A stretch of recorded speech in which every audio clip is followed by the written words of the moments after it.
I'm Peter Tatchell, Director of the Peter Tatchell Foundation, which is a small human rights NGO based in London. We do a mixture of about 50% LGBT work, and the other half is on other human rights issues. About half of what we do is based in the UK, and half is supporting human rights defenders and LGBT activists in other countries. My name's Lisa Power, and I always say I'm a dyke who's been around for donkey's years, which I am. I came out in the mid-1970s in the north of England, and I've been racketing around ever since. I came out in the mid-70s, and I think I was very lucky that I came out into a very open sort of situation where there were lots of different kinds of what we would now say LGBT people, and it was not just straightforward lesbians and gays, because when I came down to London at the end of the 70s, start of the 80s, everything was much more rigid and there were lots more rules here, and you were lesbian and gay or you weren't anything at all. It was pick a side and stick to it time. And I spent all of the 80s, I spent indeed quite a lot longer than that, but the 80s in particular, getting involved in lesbian and gay politics in London, and being a pushy sort of activist, which was a lot of fun. The inspiration for setting up the foundation was the kindness and generosity of my friends and supporters. They were conscious that for over 4 decades I've been working alone, without any office or backup, and to be effective they felt I needed the organisational support. Yeah. Hence the foundation came into existence. When I came down I was vaguely lefty.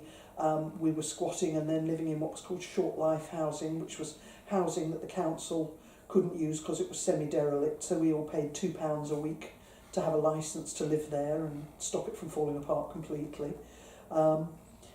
And getting involved in sort of gay things, and then in 1979 I applied to join Gay Switchboard, as it was called at the time. It's now Switchboard. And that was amazing because Switchboard was like going to gay finishing school. For me, the 1980s were a very toxic period for human rights in general, but particularly for LGBT plus human rights. Pretty difficult time, but actually for a small number of us who were lesbian and gay activists at that time, we had a whale of a time in somewhere like London. Because despite all the rules, despite all the stigma, despite all the legal disadvantages, despite the ridiculously unequal age of consent for gay men, we were a tribe. We hung together, and actually the lesbian and gay world could almost be divided into the activists and the rest. And the activists, we all wore double denim, which is a terrible crime now, but then was the height of fashion. But a large chunk of the 80s, people like me were having a lot of fun being activists in a tiny bubble where we protested about the people who were having a hard time, but we'd set up quite nice lives for ourselves where most of the time, apart from queer bashing, we were actually having quite a nice time. So when someone says to me, "Oh, thank you for being a martyr for the cause," martyrdom was not part of it, honey. You know, I was having a very good time because I had the education and the gumption and the character just of the way I was as a human being to make a safe structure for myself for 99% of the time. The positive things about the 80s were the huge explosion in LGBT plus activism. The way in which people who had never previously been involved came together and helped row back eventually the awful homophobia, biphobia and transphobia of that era. It led to the formation of Stonewall, the LGBT lobby group, in 1989, and the following year of OutRage, the LGBT direct action group, both of which spearheaded the fight during the 1990s and beyond to overturn the damage done by the Thatcher years and to win the gains we now have secured. You know, and I think Section 28 made me realise there were a lot of people out there who gay activists like me should stop sneering at as the straight gays and actually start working with and start supporting, because, and it's true now as it was then, most LGBT people just want to have a straightforward life. They don't want to have to get out on the streets and scream. The 80s were also a great time for LGBT plus pop stars and music. So we had the Communards, Boy George, Frankie Goes to Hollywood, Mark Almond, Andy Bell and Arasia. The list is endless. It was a golden era in terms of LGBT plus music. We had the election of the Thatcher government in 1979. She began a series of campaigns, the Family Values Campaign, the Victorian Values Campaign, both of which emphasised a very traditional morality and were very down on the LGBT community, culminating, of course, in the enactment of Section 28 in 1988. That was the first new anti-gay law in Britain for a century, and it basically prevented local authorities, including education authorities and schools, health authorities and local councils, from doing anything that could be construed as promoting or endorsing same-sex relationships. We were characterised at the time by one of the more sympathetic Conservative politicians as Section 28. Margaret Thatcher agreed to it because it was red meat for her right wing. She didn't actually care. She wasn't particularly homophobic. She had gay male friends. She just thought we should be terribly discreet, and there was a widespread view that we were somehow corrupting children, just as now there is a widespread view that trans people are corrupting children, and it's the same nonsense rhetoric, it really is. Because just as trans kids now know if they're trans, we knew we were lesbian or gay long before anyone allowed us to be, and this was in an era when there was absolute silence about it, but suddenly there had to be a new law against us and a new law suppressing us, and that was Section 28. Prior to that, the year before, at the 1987 Conservative Party conference, Margaret Thatcher had given the green light to this legislative attack by declaring that basically there was no right to be gay. She attacked the principle, the right to be gay. That's extraordinary from a Prime Minister to do that, and Section 28 was the ugly child of that tirade. And the trouble was with Section 28 that we thought from our lovely little bubble that if we protested enough and demonstrated enough and marched in the streets and shouted, that we would persuade everyone to not do this. And life's not like that, because we wouldn't talk to the Tories, most of us. We wouldn't talk to the people who had the absolute power to do this. And so unsurprisingly, we lost hands down in a legal and legislative sense, but we gained a lot of public sympathy. And that's why after Section 28, which was the first piece of anti-gay or anti-lesbian and gay legislation since the Victorian era,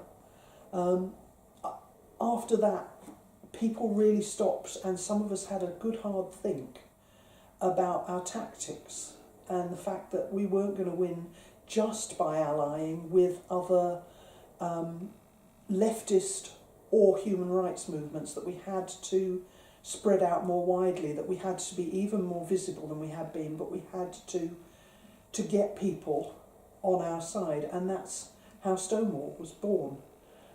In 1988, Section 28, which forbade the, I can't remember the exact wording, but basically it said that homosexuality should not be portrayed as a pretend family relationship, which was incredibly insulting, and it frightened local authorities out of supporting us, or most local authorities out of supporting us in any way. That came through, and it was never used against anyone, but the threat of it made local authorities and schools self-censor themselves. For many years to come after it, indeed after it was repealed, you would still find schools and local authorities self-censoring themselves because it had scared them. The 80s was the epicentre of the AIDS pandemic, when gay and bisexual men were being demonised and scapegoated, held responsible for this terrible, deadly epidemic. And of course, that gave a green light for all kinds of homophobes to say their worst. I think until the early 1980s, there was a steady but rather slow progress on LGBT plus rights. Then came the AIDS pandemic, which put everything into reverse. Public opinion began to switch back to become much more hostile, aided and abetted by the Prime Minister Margaret Thatcher and her ministers and backbenchers and others. AIDS somewhat derailed the LGBT movement because a lot of people who were active in LGBT politics switched to HIV and AIDS work. And that was very necessary, but it meant that the focus shifted away from LGBT activism for quite a number of years. But the upside, of course, was that the AIDS pandemic gave the LGBT community an in to government, because the government recognised, albeit very belatedly after 2 or 3 or 4 years of indifference and neglect, that it had to negotiate with the LGBT community to promote safer sex, to fund LGBT organisations doing HIV prevention work. And that meant that quite a lot of LGBT people got a foot at the table of the establishment. And anal sex and all those kind of things were being discussed on TV, and these were issues that had previously been very, very much suppressed that now got a hearing. In 1983, I stood as the Labour candidate in the Bermondsey by-election in South London, which is generally regarded by most observers as being the dirtiest, most violent, and certainly the most homophobic election in the 20th century. That gave me a public platform, and as a result of the homophobia I experienced during that campaign, I resolved to do more work on LGBT plus issues. That made me a spokesperson, but also made me a magnet for homophobes, biphobes and transphobes from all over the country and even from other countries. So for me, it was a very, very tough period. I was living through what felt like a low-level civil war. I was attacked, violently assaulted, over 300 times. I had 50 attacks upon my flat, including 3 arson assaults, a bullet through the front door. In the course of these assaults, nearly all my teeth were chipped and cracked. I got all kinds of, other injuries. It was a very, very scary time, which I don't think anybody living outside of Northern Ireland could ever probably understand. But I was absolutely determined that in the face of these attacks, we had to fight back, and that I had to stand my ground together with others, and collectively we could and should change things. So I wasn't deterred, but it was very frightening. I was looking over my shoulder all the time. Every time I went out in public, I was always looking around who was around me, and I only escaped being knifed and run down by cars and vans by quick thinking and being observant. So it was not my favourite period, but it was a period of great, tumultuous and tremendous LGBT plus activism. So you have to remember, in the 80s, it was legal to sack us. It was legal to take someone's kids away from them for being gay or lesbian. It was, if you had a gay or lesbian partner, they were not recognised by anyone unless you actually went through some massive private legal arrangements, mostly adopting people, which was seriously weird if it was actually someone you wanted to be your husband or your wife. A lot of gay people, if their partner died, they were cut out by the family, not even allowed to go to the funeral. It was incredibly stigmatised then. So we had, Conservative Party councillors saying that gay people should be gassed, that gay clubs should be closed down, that homosexuality should be recriminalised. And the consequence of all that was a huge spike in both the murders and other violent assaults on LGBT plus people, and also a massive escalation in the arrests of gay and bisexual men for consenting adult same-sex behaviour. So that in 1999, the number of men convicted of the main homophobic offence, so-called gross indecency, the law that sent Oscar Wilde to prison in 1895 and led to Alan Turing's prosecution in the 1950s, the number of convictions under that law rose to over 2,000, almost as many as in 1954-55, when homosexuality was totally illegal and when the country was gripped by a McCarthyite-style anti-gay witch hunt. And life was very difficult for black lesbians and gay men, because a lot of black support was in churches who were not very keen on homosexuality. A lot of Asian people were living very traditional cultural lives, and that wasn't good for people who, you effectively had to become an honorary white sometimes. It was horrendous. In order to be out and gay, you were kind of like expelled from your community. So there was lots of leftist lesbians and gays like me who would preach solidarity with other liberation movements, but frankly there wasn't a fat lot of reciprocity. There was some, and there was honourable, terrific stuff that happened, for example, from some of the trade unions, after lesbians and gays support the miners, for example. That really did start to permeate, but it took a while to percolate through. And certainly when I was working, even in the mid-80s, for a local authority doing early HIV work, there was a tremendous amount of homophobia still from union reps there, and stuff like that. So, it was a slow move through to get those allies. And with Labour, there were some people who were terrific, and some people who were spasmodically terrific, and who were not personally homophobic, but who were worried about the voters. And I can remember, after Section 28 passed, going in, and I must have gone in because I was Secretary General of ILGA or something, which meant I got hauled into all sorts of odd things at that point. And the lesbian and gay Labour group at that point, we all went in to see a senior Labour politician who told us that we should just shut up and go away because we'd lost Section 28 and we were not going to get it back. Just said to us, that's it, go away, we don't want you.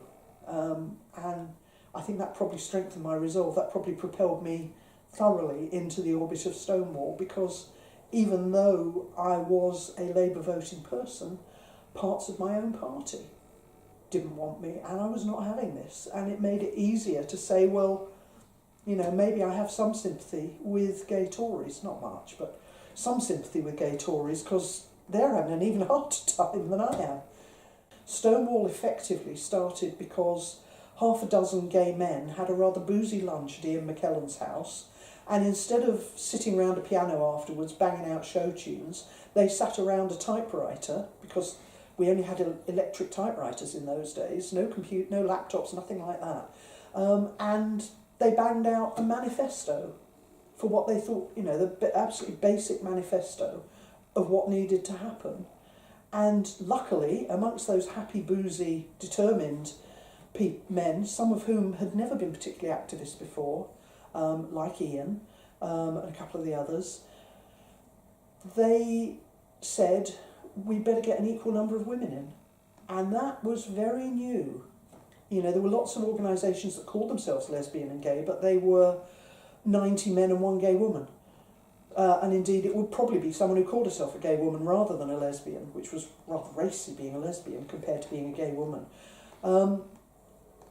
This was equality right from the word go, and there'd been a couple of other attempts to do that, which actually I'd been involved in, but they'd never been genuine in that way. And God bless it, Stonewall actually was right from the start. And I was very lucky because I was invited to come in and join it. I basically see Stonewall as the suffragists and OutRage as the suffragettes. So Stonewall did mainstream lobbying within the parliamentary system, whereas OutRage was focused on direct action protests to raise awareness about issues and to put people in power under pressure to change. Stonewall was very different, and we got a lot of flack. Got a lot of flack because we sent Ian McKellen in to talk to John Major, because someone like Ian McKellen had not been a gay activist. But Ian opened doors that most of us could not dream of. Ian could sit next to Princess Diana at dinner and have a little cosy chat to her about things. They all wanted to sit next to him. The only things that impress politicians, in my experience, are sometimes their own constituents, the press, and celebrities. And Ian was brilliant, because I've never met anyone who can take a brief like Ian, and he had that basic decency of the core commitment to equality. And sometimes within the group we had to work out, very early on we established that equality had to be the line, straight people had it, we had it, but actually in practical terms, when it came to something like the age of consent, you still had people within the group who were kind of like, well, yes, it ought to be 16, but we'll never get it, so maybe we should just fight for 18. It's like, no, we have to ask for equality. But we had those discussions, we had those arguments, and we talked them through. We didn't just go, well, I'm sorry, we're splitting at this point, which was kind of like what a lot of gay groups had been before that. It was like you had a row and you split. I mean, those Monty Python jokes in The Life of Brian about the People's Front of Judea and the Judean People's Front were absolutely true of leftism at that point, far worse than today, and they were also true of most of the rights movements, the women's movement, the gay movement. We all, if you had a row, you went off in other directions and nobody spoke to each other. And Stonewall didn't. Stonewall had arguments and then worked out what we really could all agree to, which was, when it came down to it, equal rights, and then went for it. And for people like me, I regarded equal rights as just a start, because I did come out of the feminist lesbian movement, and if you said equality to me, I'd be equal to what? Do I really want that? But actually, if equality is the baseline, nobody had fought for that, or nobody had fought successfully and articulately for that. So for me, it was, that what Stonewall stood for was a bit of a stepping stone. But actually, the longer I worked on that stuff, the more I realised how incredibly important it was to that vast hinterland of lesbians and gay men, because that's who we were for at that stage, lesbians and gay men who didn't put on badges, who didn't go on marches, but who just wanted to be treated like anybody else. And nobody had been doing things for them in a way that they could connect to before Stonewall. And Stonewall very quickly transmogrified from this very elitist and very defended structure, and it was deliberately designed as hermetically sealed. Nobody could come in and try and take us over, because we'd seen that happen with group after group. At that point, lesbian and gay groups were regularly monstered by left groups who wanted us to take on their ideology. So Workers' Power, or the Socialist Worker Party, or the Workers' Revolutionary Party, people like that, would come in and then they'd try and impose their own manifesto on any given group. Stonewall was designed so that nobody walked in unless they were invited. But that little, very elitist group rapidly became the most populist of the gay groups who were around at that time, because you could pay a couple of quid and get a newsletter and, go and talk to your MP, and we'd give you the tools to do that in a way that people had not connected with en masse before. We hit at just the right time, when people had been radicalised by Section 28, which made them feel threatened in a way that they hadn't before, and especially lesbians who'd never really got on board with the gay age of consent agenda, most of us. Suddenly we were all in the same boat, we were all being persecuted. The rest of the persecutions had come to the fore, not just the age of consent. And it was absolutely right for lots of people to say, well, I want to do something, but what can I do? And hello, give us a few quid and we'll tell you how to sort your MP out. But I also still believe in the other Stonewall mantra, which got them into a lot of hot water. If you look at the gay press coverage in the mid-90s, I mean, Stonewall was not well taken in the community, and they were seen as elitist and very reformist. And they were reformist, of course they were, that was what they were there for. People forget now that Stonewall has always been a controversial figure within the activist world of LGBT people.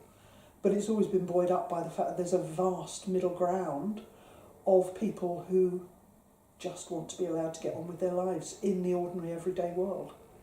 And it has made a massive change for them. And that was a necessary change, and that change doesn't always suit me because I'm actually from a different bit of the tribe, but I'm really pleased it's there for everybody else. It wasn't until really the late 1980s that things began to shift back, I suppose, away from AIDS, back onto LGBT activism. And the real focus of that, or the real spark, was Section 28, which, among other things, also brought gay and bisexual men together with lesbian and bisexual women, plus trans people and intersex people. Previously, there had been quite a division between the male and female parts of the movement, but Section 28 was an attack upon all of us, so it brought women to the forefront. And in fact, in the Section 28 campaign, many women were very, very prominent and played a very important role. And so that gave us a collectivity and a strength. I was part of a group called Dykes and Faggots Together, which was a very early kind of, we don't want to be separated. And we performed really silly stunts, of which the best was we got hold of some notepaper from the Department of Employment, as it was called then, the government department, and a bill was going through Parliament to create some new regulations around employment for disabled people, because in those days there were certain types of employment that were reserved for disabled people. And at the same time, the Archbishop of Canterbury, who was an idiot, had said that he felt very sorry for gay people and that we should be considered disabled, not wicked. Thank you very much. So we got hold of this notepaper and we wrote a fake letter on it, supposedly from a civil servant at the Department of Employment, inquiring of the major unions and the top 50 employers, which we got a nice little list from the Times of, inquiring whether they would agree to reserved occupations for lesbians and gay men, quoting the Archbishop of Canterbury, and suggesting, it was so obviously a piss take, because I think we suggested kennel maids for lesbians and ballet dancers for gay men, or, it was obviously, to me, a piss take. But it caused havoc and it melted down the Department of Employment switchboard on the morning it hit. Actually made the national press. It was so funny. We all wore badges declaring that we were gay. We were out and proud, although I think most of us were a bit more careful about where we held hands, because you had to get up close to see what a badge said. But yeah, we were out, we were pushy about it, but there was a small number of us. We had a small number of clubs and pubs, and we travelled round London to attend them on the right nights. We hung out with each other. We had huge rows about what I would consider sort of gay theology, what was the right way to behave about this, that or the other. But we were very tight-knit, and the trouble was we were a bubble. And over the course of the 80s, we started to get more visible. We started to actually link up to human rights issues. We started to make clear demands about simple equality. And what that got us was a huge hate campaign from the right and from the mainstream press. In fact, in those days, there was only the mainstream press. There wasn't anything else.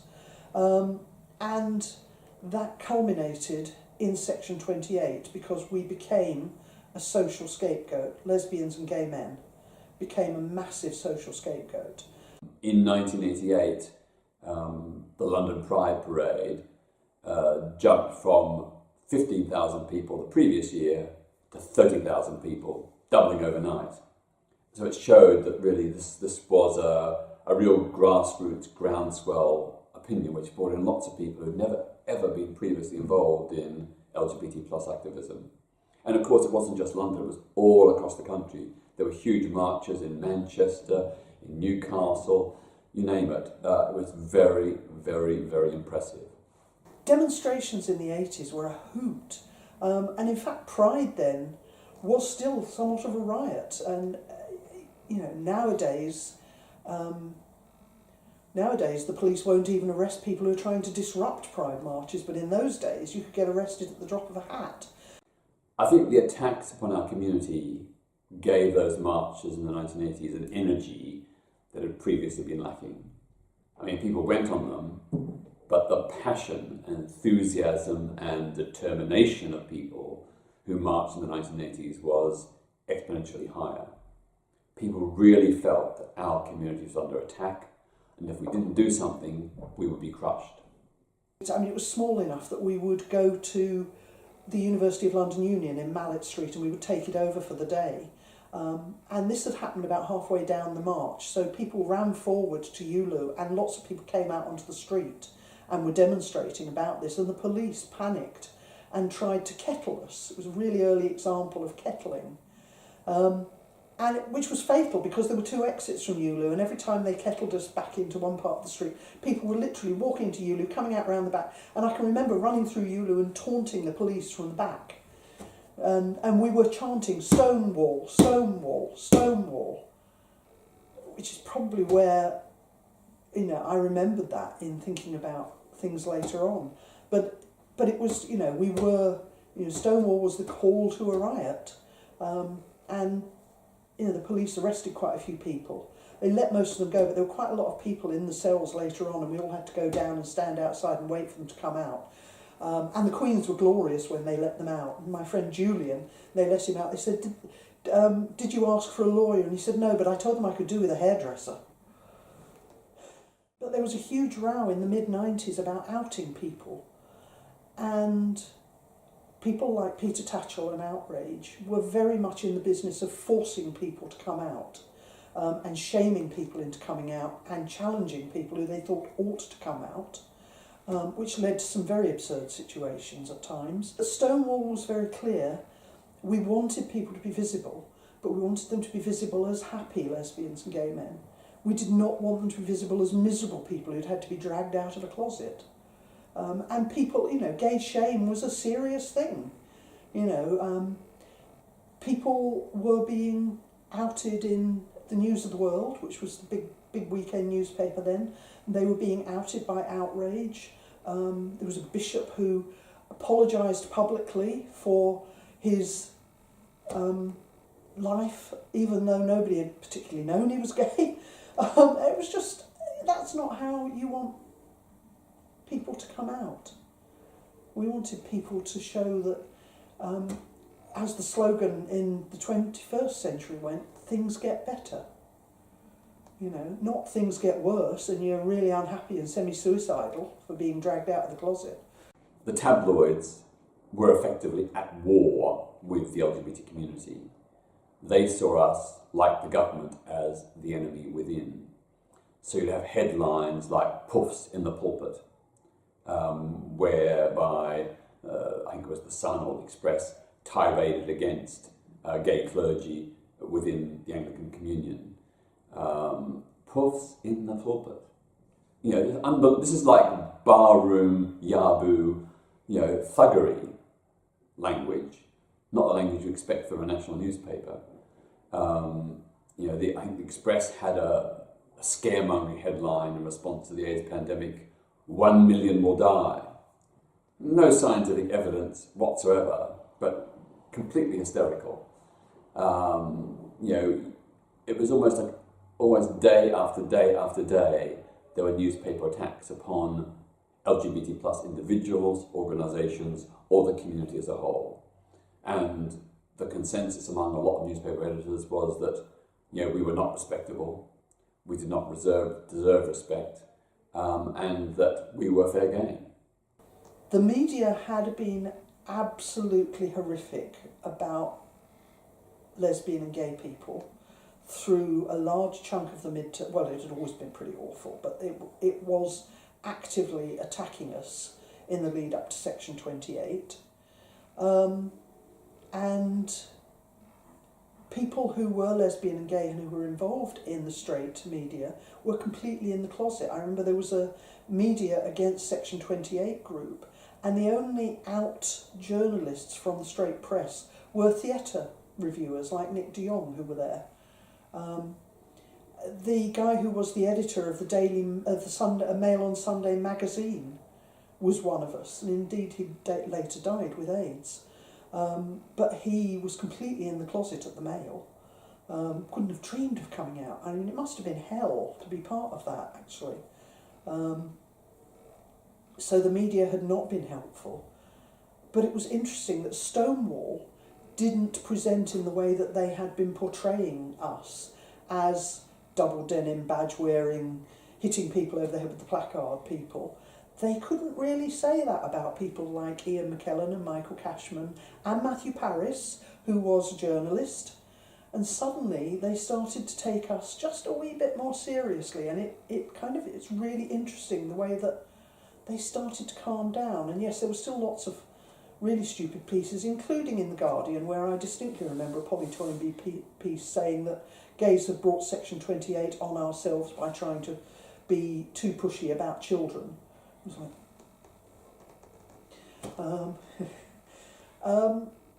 but they started to come round, and over the next decade they came round more and more, and it was all part of the establishment. There was actually, I think there was a bit of a sense of shame for Section 28 from a lot of people.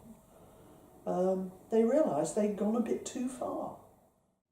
Up until the mid to late 1980s, there were very few public figures who were openly L, G, B or T. The Labour MP, Maureen Cahoon, had been outed in the late 1970s and sort of came out. But the really big one was, of course, Chris Smith, the Labour MP, who came out in 1984. There were a handful of pop stars, a handful of actors, but most were in the closet. And TV representations of LGBT plus people were still mostly very stereotypical, very cliched. We were the objects and butt of jokes. There were no positive gay role models at all on television or radio, and the few people who were visibly gay men were caricatures, and if you had a lesbian character, she had to die. They always died or had a really, really miserable time. It wasn't really until people like Michael Cashman and Ian McKellen came out, along with Pam St Clements of EastEnders, that things began to change. And then, of course, in EastEnders, we had the first famous gay kiss, which created absolute outcry among the tabloids and right-wing politicians. But, it happened. It happened. And that was a real groundbreaking change in terms of LGBT plus visibility in television. It wasn't by accident that some of us noticed that when we were fighting Section 28, the only group that got real traction in the straight press and with the government was what was called the arts lobby. And that was Ian and Michael and a whole bunch of other actors, and it was also a group which brought in straight allies, straight actors and playwrights and so on who were supportive of us. And there was actually a show called Before the Act which raised funds for groups that would lose funds by Section 28 being enacted. And all sorts of people, Alan Bennett, Miriam Margolyes, people who had never made a statement about their sexuality, and some straight allies who had not, thought any of it through before, but who, it was the theatre, they'd always had gay friends. They all got involved. We knew that having some out, well-known people made a difference, And people like Ian had found it much more easy to get on the radio and television. They found it much more easy to talk to senior politicians. We had people on the inside in Parliament, both closeted members of Parliament, but also closeted civil servants who were guiding us every inch of the way. There was a senior civil servant who really was one of the people who set up Stonewall. He should have been one of the 20, but he couldn't be publicly named at any point then, and he's dead now. His name was Douglas Slater. But the link in all of that was the thespians. So yes, we were absolutely shameless in using that in Stonewall. And by and large, people were very good about accepting that that was something that they had through nothing to do with them being lesbian or gay, but it was very useful. I mean, people forget there were 3 thespian members at the start of Stonewall. There was Michael and Ian, who everybody names. There was also Pam St Clement, who was in EastEnders. Now she was quite quiet as a member, and she left, and has not, had much to do with LGBT politics since. But she was there, and she was supportive, and she appeared at things, and so that was a very strong element in the early days of Stonewall. And of course, Michael's still on the stump for them. I'd taken particular notice of Gay Sweatshop very early on, because actually when I was up in Lancaster and dithering, to be honest, a bit, and talking about myself as a straight ally, one of the things that happened was that someone who went on to be part of Gay Sweatshop, Jill Posner, she appeared, she was with Timber Theatre Company at that point as a stage manager. She appeared, held my hand, kissed me on the steps of a church and said, "For God's sake, pull yourself together, you're a lesbian." Gay Sweatshop was a really groundbreaking, innovative theatre group which produced plays that no one else had put on. They also gave a great platform to gay playwrights and actors who didn't have those opportunities often in mainstream theatre. So, I think, when the history is written, Gay Sweatshop will be there as a real pioneer in terms of LGBT plus visibility on the stage. Jill went on to write the first lesbian play that Gay Sweatshop did, and that was Any Woman Can, which has the most amazing opening speech, a peroration really, which was based on the speeches that a woman called Jackie Forster, who founded a magazine called Sappho, back in the 60s. It was based on the talk that she used to give at Hyde Park Speaker's Corner most weekends, and people forget that actually that was one of the pinpoints of visibility in a time when most people would absolutely not come out, was that her and a few other very brave people would get up on a soapbox on Sunday morning in this corner where lots of people would be on soapboxes pushing their pet theories about the world being flat, or their pet far left or far right group. She and a few other people would get up there, and her line was often to start with the opening line from the play, which is, "You are looking at a roaring lesbian," which is why I've always rather liked calling myself a roaring dyke. So Jill wrote this play, and Gay Sweatshop produced it and brought it to Lancaster. And by this time I was thoroughly out, and I was very supportive of Gay Sweatshop then. And then I was aware of Gay Sweatshop being quite involved at the drill hall, because that's where they effectively came out of and worked around, and some of them worked in the drill hall. And I remember being in there for various things around Gay Sweatshop. And Gay Sweatshop was one of the groups that was very strong about Section 28, because they knew that it would be very difficult to get local authority bookings or to use local authority premises once that law went through, and indeed that was the case. Before the 1997 general election, Labour made major promises to the LGBT plus community, but as soon as they were elected, they ditched them all. So we had to fight through the European Court of Human Rights and elsewhere to get those changes. The end to the ban on LGBT plus people serving the armed forces was the result of a European court case which forced the Labour government to end the ban. The equalisation of the age of consent was the result of an adverse ruling against Britain by the European Court of Human Rights, which again forced the Labour government to equalise at 16. A bit later on, after having 3 times refused to give LGBT plus people protection against employment in the workplace, the European Union issued a directive requiring every member state, including Britain, to do so. So then again, the Labour government finally did its work. I think it's very important to remember that until 1999, Britain had by volume the largest number of anti-gay laws of any country in the world, some of them dating back centuries. Yet, by 2014, just 15 years later, we had some of the best laws. That is the fastest, most successful law reform campaign in British history, if not world history. I can't think of any marginalised, disadvantaged community that has had so many negative laws overturned in such a short space of time. And that's a huge tribute, of course, to the tens of thousands of mostly unsung, unknown LGBT plus people who are part of those campaigns, and also, of course, to our straight friends and allies who marched and lobbied with us.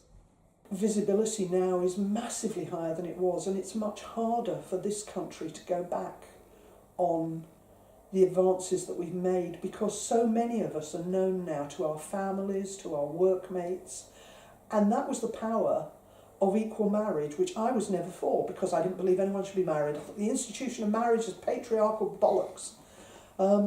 But actually, people getting married is something that a lot of straight people identify with. And I talk to young people now who say, well, we're not allowed to. And that's just amazing. And I think, stuff like that made much more of a difference than people like me were prepared to allow for in our nice little, the gay equivalent of the hard left citadels in the 80s.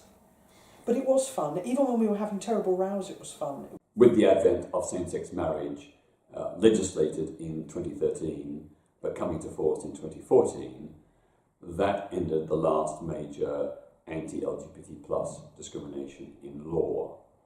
But of course, the law is one thing, daily life is something very different. So even today, recent research shows that 1/3 of all LGBT plus people in Britain, approximately 1 million people, have been victims of homophobic, biphobic or transphobic hate crimes. I'm going to my first lesbian wedding next week, and not because I wouldn't go to lesbian or gay weddings before, but because most of my friends are not that kind of people.